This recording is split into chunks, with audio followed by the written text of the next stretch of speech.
কমরেডগণ, আজকে একটা আমাদের উল্লেখযোগ্য দিন। শুধু নদিয়া জেলা না, আমাদের রাজ্যে এবারের যে পার্টি সম্মেলন যা শুরু হয়ে গেছে গত আগস্ট মাস থেকে, শাখা এরিয়া স্তরের সম্মেলন প্রায় সমাপ্ত, জেলা সম্মেলন শুরু হচ্ছে। আমাদের রাজ্যের প্রথম যে জেলা সম্মেলন নদিয়া জেলা থেকেই শুরু হচ্ছে। আজকে 14 এবং আগামীকাল 15, এই 14-15 ডিসেম্বর নদিয়া জেলার সম্মেলন আমাদের রাজ্যের প্রথম জেলা সম্মেলন এবারে, এবং এরপরেই পরপর আছে, এরপরেই দক্ষিণ 24 পরগনা, হুগলি, পরপর জলপাইগুড়ি, এইভাবেই চলবে। এবং আমাদের আগামী ফেব্রুয়ারি মাসে দ্বিতীয় সপ্তাহের মধ্যে সারা রাজ্যের সমস্ত জেলা সম্মেলন সমাপ্ত করে আগামী 22 থেকে 25 ফেব্রুয়ারি আমরা হুগলির ডানকুনি শহরে 27তম রাজ্য সম্মেলন, সেই সম্মেলনে আমরা উপস্থিত হব। আর এও আপনারা জানেন যে আমাদের পার্টির সংগঠনের সর্বোচ্চ স্তর আমরা বলি সম্মেলন। সেই সম্মেলনের যে সর্বোচ্চ সম্মেলন, সর্বভারতীয় সম্মেলন, যাকে আমরা বলি পার্টি কংগ্রেস, এবারের আমাদের পার্টির 24তম কংগ্রেস, সেই 24তম কংগ্রেস অনুষ্ঠিত হবে তামিলনাড়ুর মাদুরাই শহরে। আগামী 2রা থেকে 6 এপ্রিল মাদুরাই শহরে এবারের পার্টির সর্বভারতীয় সম্মেলন অনুষ্ঠিত হবে। এও আপনারা জানেন আমাদের পার্টি জীবনে পার্টি কংগ্রেস সমগ্র পার্টির সংগঠনের ক্ষেত্রে সর্বোচ্চ স্তর। আমাদের পার্টির রাজনৈতিক রণকৌশলগত লাইন আগামী দিনের জন্য তা চূড়ান্ত হয় পার্টি কংগ্রেস থেকে। বিগত দিনের কাজকর্মের পর্যালোচনা, তার সর্বোচ্চ স্তরটা হচ্ছে পার্টি কংগ্রেস। এবং আমাদের পার্টি হচ্ছে সম্পূর্ণ গণতান্ত্রিক পার্টি।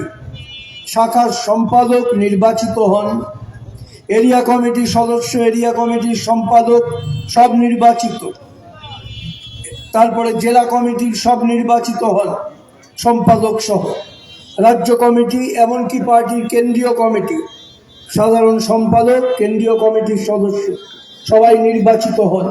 কোনো অ্যাডহকিজম, কোনো নির্দিষ্ট নেতা বা নেত্রীর নির্দেশে পার্টি চলে না।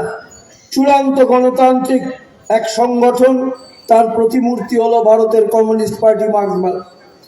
এবং সেই আমরা গণতান্ত্রিক পদ্ধতিতে এই যে জেলা সম্মেলন বিগত 3 বছর, 2021-এর কবে হয়েছিল? ডিসেম্বরে, না? বিগত 21 থেকে 24, তাহলে বিগত 21-এর ডিসেম্বর থেকে 24 সালের ডিসেম্বর, এই 3 বছর কিভাবে জেলা কমিটি কাজ করেছে, সিদ্ধান্ত মোতাবেক কতখানি চলতে পেরেছে, কোথায় দুর্বলতা, কোথায় ঘাটতি, মানুষকে আরো বেশি করে সঙ্গে আনার ক্ষেত্রে কোথায় আটকে যাচ্ছি আমরা। আরে মানুষের স্বার্থ ভাই একমাত্র রাজনৈতিক শক্তি এই পার্টি সিপিআইএম। ভারতের বুকে শ্রমিক শ্রেণীর একমাত্র বিপ্লবী পার্টি সিপিআইএম। লাল ঝান্ডা নিয়ে যে পার্টি চলে, হ্যাঁ, কমরেড মাও সেতুং বলতেন, চীন বিপ্লবের অবিসংবাদী নেতা, যে আসল লাল ঝান্ডাকে ঘিরে রয়েছে বহু মেকি লাল ঝান্ডা। এও আমাদের দেশেরও তাই অভিজ্ঞতা। আসল লাল ঝান্ডার তার প্রতীক আমাদের দেশে ভারতের কমিউনিস্ট পার্টি মার্ক্সবাদী। ভারতের বুকে ওই বিপ্লবী মতবাদ মার্ক্সবাদ লেনিনবাদকে প্রয়োগ করে ভারতের মাটিতে শোষণহীন সমাজ, যে সমাজে কোনো শোষণ থাকবে না, বঞ্চনা থাকবে না, অন্যায় থাকবে না, নির্যাতন থাকবে না, সকলের সমান অধিকার, নারী পুরুষের সমান অধিকার, এবং সেখানে শিক্ষা, স্বাস্থ্য, কাজ, বাসস্থান, খাদ্য সব মানুষের মৌলিক অধিকার। আরে এটাই তো স্বর্গ। তাই তো কার্ল মার্কস, ওই মহান সমাজ বিজ্ঞানী, বলেছিলেন আমরা মর্তের বুকে স্বর্গ গড়তে নেমেছি। মর্তের বুকে স্বর্গ মানে কোনো কল্পনার স্বর্গ না, যেখানে সব মানুষের সব অধিকার প্রতিষ্ঠিত হবে, ওটাই স্বর্গ। আমরা মার্ক্সবাদীরা, কমিউনিস্টরা সেই স্বর্গ গড়ার অভিযানে নেমেছি। সুতরাং আমরা জানি আক্রমণের মুখে আমাদের বারে বারে পড়তে হয়েছে। আজকের বাংলায় আমরা গত 13 বছরের ইতিহাস, এই রাজ্যের যারা সরকার চালাচ্ছে তৃণমূল কংগ্রেস, তারা প্রশাসনকে নিয়ে, পুলিশকে নিয়ে ভয়ঙ্কর আক্রমণ চালিয়েছে। জনগণের স্বার্থে একমাত্র লড়াইয়ের শক্তি এই সিপিআইএম এর ওপরে। অজস্র কমরেড শহীদ হয়েছে, বহু কমরেডকে মিথ্যে মামলায় জড়িয়ে দেওয়া হয়েছে, হাজার হাজার কর্মী আহত হয়েছেন, কত মিথ্যে মামলায় জড়িয়ে দেওয়া হয়েছে। কমরেড বিমান বোসের মতো নেতৃত্ব শ্রদ্ধেয়, বাংলার একটা মানুষও বলতে পারেন না তিনি শ্রদ্ধেয় নন, তাকে মিথ্যে মামলায় জড়িয়ে দেওয়া হয়েছে। এই ভয়ঙ্করতম আক্রমণ, সে আক্রমণের মধ্যেও এই লাল ঝান্ডা নিয়ে যারা লড়ছি তাদের দমানো যায়নি, না কমিউনিস্টদের দমানো যায় না।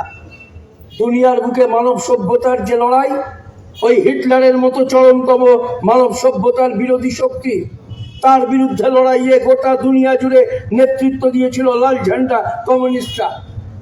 আমাদের ভারতের স্বাধীনতার লড়াই সঠিক কোন পথ হবে, শ্রমিক, কৃষক, সাধারণ মানুষকে সমবেত করে লড়াই, এ লড়াইয়ের রাস্তা প্রস্তুত করেছিল কমিউনিস্টরা।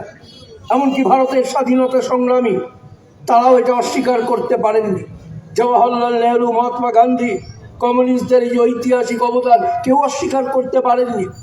আমাদের নির্মূল করার চেষ্টা অনেক দিন হয়েছে, পারেনি, পারতে পারে না। কারণ মানব সমাজের ভবিষ্যৎ আজকের বিজ্ঞান প্রযুক্তি যেখানে এসে দাঁড়িয়েছে, আরে মানুষ অন্য গ্রহে বাসস্থান তৈরি করার কথা ভাবতে পারছে। বিজ্ঞান প্রযুক্তির অভূতপূর্ব অগ্রগতি, আমরা শুনছি আর্টিফিশিয়াল ইন্টেলিজেন্স, কৃত্রিম মেধা এই জায়গায় আজকে দাঁড়িয়েছে। আজকে তো মানুষের খাদ্যের অভাব থাকা উচিত না, আজকে তো কোনো মানুষের বাসস্থানের অভাব থাকা উচিত না। বিজ্ঞান প্রযুক্তি এটা সম্ভব করতে পেরেছে। আজকে কোনো মানুষের কাজের অভাব, সুস্থভাবে বাঁচার অভাব, এমনকি তার স্বাস্থ্যটা সুরক্ষিত হওয়া কোনোটাই অসম্ভব না। কিন্তু পুঁজিবাদ, মানুষের দ্বারা মানুষের শোষণের উপরে প্রতিষ্ঠিত পুঁজিবাদ, যা আজকে ভারতের বুকে আমরা প্রত্যক্ষ করছি, এই মুহূর্তে যার দায়িত্ব নিয়েছে ওই নরেন্দ্র মোদীর RSS বিজেপির সরকার, এই পুঁজিবাদই একমাত্র আটকাচ্ছে। অর্থাৎ বিজ্ঞান প্রযুক্তিকে বিশাল সম্ভাবনার সামনে মানব সভ্যতাকে উপস্থিত করেছে। সেই বিজ্ঞান প্রযুক্তি মানব স্বার্থে যাতে প্রযুক্ত না হয়, প্রধানতম বাধা পুঁজিবাদ।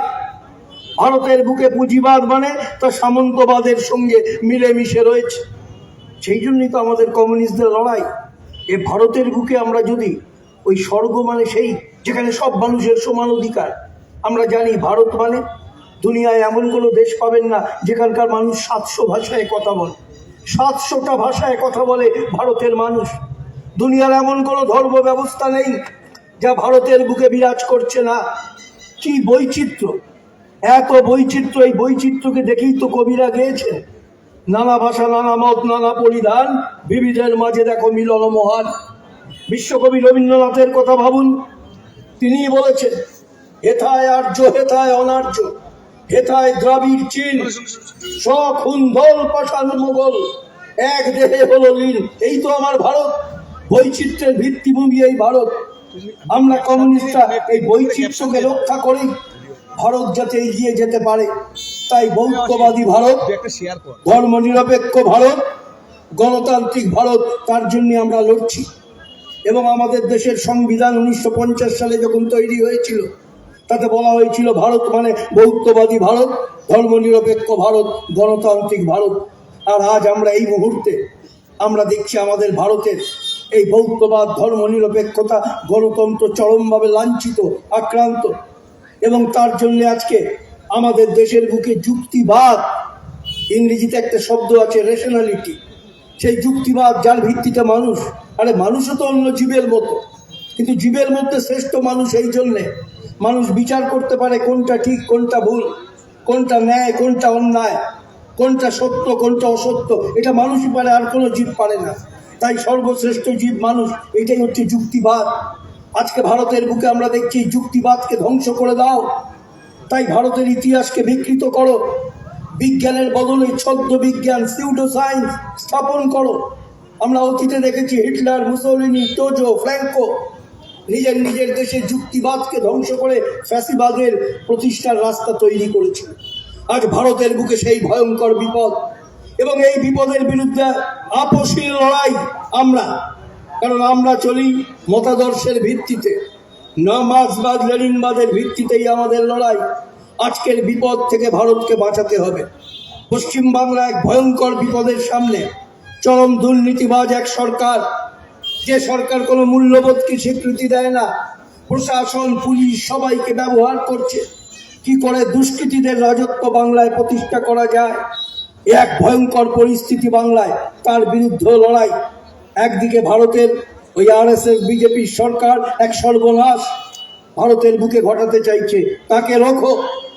আমার বাংলার বুকে ওই তৃণমূলের সরকার এবং বিজেপির মদতপ্রাপ্ত এই বিজেপি তৃণমূলকে মোকাবিলা করো। এই দুই পরিস্থিতি, কেন্দ্র এবং রাজ্য, সেটা বিবেচনায় রেখে লড়াই, এবং সেই লড়াইতে সব মানুষকে পাশে চাই। আমরা মনে প্রাণে বিশ্বাস করি এ লড়াই দেশপ্রেমিক ভারতবাসীর লড়াই। এ লড়াই বাংলাকে যারা ভালোবাসেন সবার লড়াই, রাজনীতি নির্বিশেষে। তাই এই লড়াইতে আমরা সব মানুষকে টেনে আনতে চাই। সেই লক্ষ্য নিয়ে এগোচ্ছি। সেই লক্ষ্যে আমরা কতখানি এগোতে পারলাম এবং আমাদের পার্টিকে সেই লড়াইয়ের কতখানি উপযুক্ত করতে পারলাম, এই সম্মেলন মঞ্চ হচ্ছে এই সব কিছুর পর্যালোচনা করব। আমাদের পর্যালোচনা, সেখানে কোনো কপটতা নেই। কমিউনিস্টদের পর্যালোচনায় কোনো কপটতা নেই। প্রকৃত সমালোচনা, আত্মসমালোচনা, ভুল ত্রুটি তাকে স্বীকৃতি দিয়েই। কারণ আমরা জানি ভুল ত্রুটিকে চিহ্নিত না করতে পারলে আগামী দিনের চলার পথ সুনিশ্চিত হয় না। সেই ভুল ত্রুটিকে চিহ্নিত করব, কারণ আগামী দিনে ভারতের বুকে এগোতেই হবে। এই দেশটাকে দুনিয়ার অন্যতম সেরা দেশ, দুনিয়ার শ্রেষ্ঠতম দেশের একটা আমরা চাই সেই হিসেবে ভারতকে গড়ে তুলতে। আমার বাংলা এত সম্ভাবনার বাংলা, সেই বাংলার বুকে যারা অন্ধকার ঘনিয়ে এনেছে তাদের মোকাবিলা করে বাংলার অগ্রগতির ধারা সারা ভারতের সঙ্গে বাংলা তাকে প্রতিষ্ঠা করা, এই লক্ষ্য নিয়েই আমরা লড়তে চাই। এই দুর্নীতির শাসন, এই দুষ্কৃতীদের শাসন, এর থেকে বাংলাকে মুক্ত করতে হবে। বাংলার ছাত্র, যুব, মহিলা যারা আজকে গুমড়োচ্ছে, তাদেরও আজকে আত্মবিশ্বাস দিয়ে সংগ্রামের রাস্তায় টেনে আনা, এই সব কিছুই আমরা আলোচনা করব সম্মেলন মঞ্চে। এই শুরু করেছি আমরা লাল ঝান্ডা তুলে। এই লাল ঝান্ডা হচ্ছে গোটা দুনিয়ার মেহনতি মানুষের ঝান্ডা। সেই ঝান্ডার ঐতিহ্য তাকে অবলীন রাখার দায়িত্ব কমিউনিস্টদের। তাই সম্মেলন, এই নদিয়া জেলার সম্মেলন, এই সম্মেলন থেকে এই জেলার বুকে গণতান্ত্রিক আন্দোলনকে আরও জোরদার করার লক্ষ্য নিয়েই আমাদের পার্টি এই সম্মেলন পর্ব সম্পন্ন করবে। সম্মেলন থেকে আরও উজ্জীবিত, আরও শক্তিশালী সিপিআইএম নিশ্চিতভাবে গড়ে উঠবে। এখানে যারা এসছেন সকলকে ধন্যবাদ, অভিনন্দন জানিয়ে আবার বক্তব্য বিশেষ করি।